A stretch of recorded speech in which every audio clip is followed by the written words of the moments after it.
আসসালামু আলাইকুম। লাইনম্যানের ইতিকথা।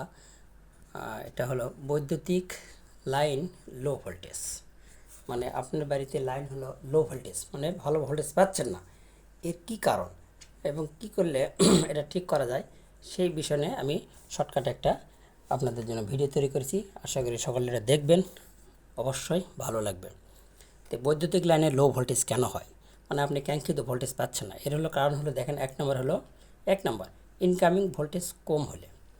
যে লাইনটা 33,000 ভোল্টেজ বা 1,32,000 যেগুলো সাবস্টেশনে প্রবেশ করে, এই লাইনগুলোর ভোল্টেজ যদি মানসম্মতভাবে না আসে, যেমন 33,000 ভোল্টেজ লাইন 33,000 যদি না আসে, তাহলে অবশ্যই গ্রাহকের লোড প্রান্তে ভোল্টেজ কম যাবে।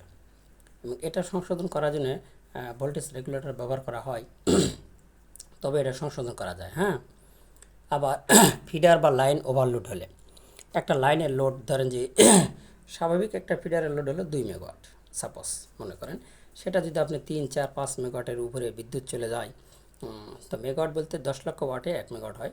যদি ওভার হয়ে যায় লাইনটা, তাহলে অবশ্যই সেখানে কি হয়, লাইনে ভোল্টেজ এমনিতেই কমে যায়, ওভার হওয়ার কারণে লাইনে ভোল্টেজ কমে যায়। আর তৃতীয় নম্বর আছে হলো লাইন নিউট্রাল না থাকা, ছিঁড়া থাকলে।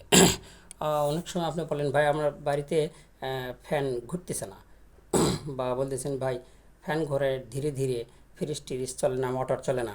হ্যাঁ, সেক্ষেত্রে হলো কি, যে আপনার হয়তো লাইন, যে লাইনটা আছে এই লাইনের নিউট্রাল বা লাইন নিউট্রাল যেটা আমরা বলি, এটা যেটা সাদা আর কালো তার সার্ভিস ডোব দেওয়া থাকে, সেখানেও ছিঁড়া থাকতে পারে। এক পোল থেকে আর এক পোল গেছে, সেখানেও ছিঁড়া থাকতে পারে। আরেক জায়গা থেকে আরেক জায়গায় আসছে, সেখানেও ছিঁড়া থাকতে পারে। যদি প্রপার গ্রাউন্ডিং না পায়, অবশ্যই লো ভোল্টেজ আপনার বাড়িতে শো করবে। যদি আপনার বাড়িতে এরকম লো ভোল্টেজ হয়, আপনি বিশেষ করে প্রথমেই আপনি আপনার মিটারের তারটা চেক দিবেন যে সেখানে কোনো ছিঁড়া আছে কিনা, বা আপনার বাড়িতে কভার তার করে লাইন নিয়ে আসছেন এক খুঁটি থেকে আরেক খুঁটি, সেখানেও ছিঁড়া থাকতে পারে।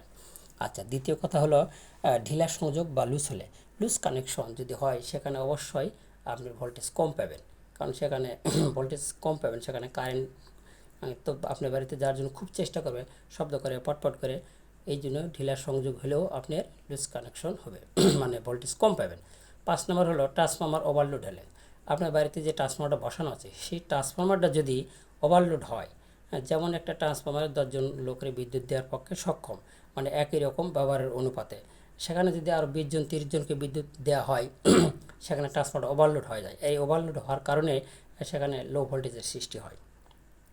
আবার তারে সাইজ চিকন হলে, একটা তারে ধরেন 100 অ্যাম্পিয়ার কারেন্ট বহন ক্ষমতা, সেখানে যদি 200-300 অ্যাম্পিয়ার কারেন্ট যায়, অবশ্যই সেই তারটা অতিরিক্ত গরম হয়। অতিরিক্ত গরম হওয়ার ফলে সেখানে ভোল্টেজের মান কমে যায়, ফলে লো ভোল্টেজের সৃষ্টি হয়। এলটি লাইন অতি দীর্ঘ হলে, এলটি লাইন বলতে যেটা ট্রান্সফর্মার থেকে যে লাইনটা বের হয়ে চলে যায়, সেই লাইনগুলোকে এলটি লাইন বলা হয়। মানে যেই লাইনগুলো থেকে আপনাদের বাসা বাড়িতে বিদ্যুৎ আমরা দিই, সেটা হলো এলটি লাইন। এই এলটি লাইনের তার যদি চিকন হয় এবং তার ভিতরে যদি কারেন্ট বেশি যায়, অবশ্যই সেখানে লো ভোল্টেজের সৃষ্টি হবে। মানে বা লাইনটা যদি অনেক বেশি দূরে যায়, দূর দূরান্তে যদি চলে যায়, লাইনটা মাত্রার চেয়ে বেশি দূরে লাইনটা ছড়ানো থাকে, তাহলে সেক্ষেত্রেও লো ভোল্টেজের সৃষ্টি হবে। পাওয়ার ফ্যাক্টরের মান কমে গেলে, হ্যাঁ, পাওয়ার ফ্যাক্টর হলে বৈদ্যুতিক উপযোগ। যদি পাওয়ার ফ্যাক্টর আপনার লাইনে ভোল্টেজ যতটুকুই থাকুক না কেন, পাওয়ার ফ্যাক্টরের মান যদি আপনার ঠিক না থাকে, সেক্ষেত্রে অবশ্যই আপনি কম ভোল্টেজ পাবেন। আর একটা কথা মনে রাখবেন, যে লাইনে যদি আপনি কম ভোল্টেজ পান, সেখানে আপনি বিদ্যুৎ খরচটা অবশ্যই বেশি হবে, মানে বিদ্যুতের কারেন্টটা সেখানে ব্যবহার বেশি হবে। লাইনে ভোল্টেজ কম হলে কারেন্ট বেশি খরচ হবে, আর যদি ভোল্টেজ বেশি হয়, কারেন্ট কম খরচ হবে। এটা হলো বিদ্যুতের মূলনীতি। ধন্যবাদ। আব্দুর রব, টাঙ্গাইল পল্লী বিদ্যুৎ থেকে। ধন্যবাদ। আসসালামু আলাইকুম।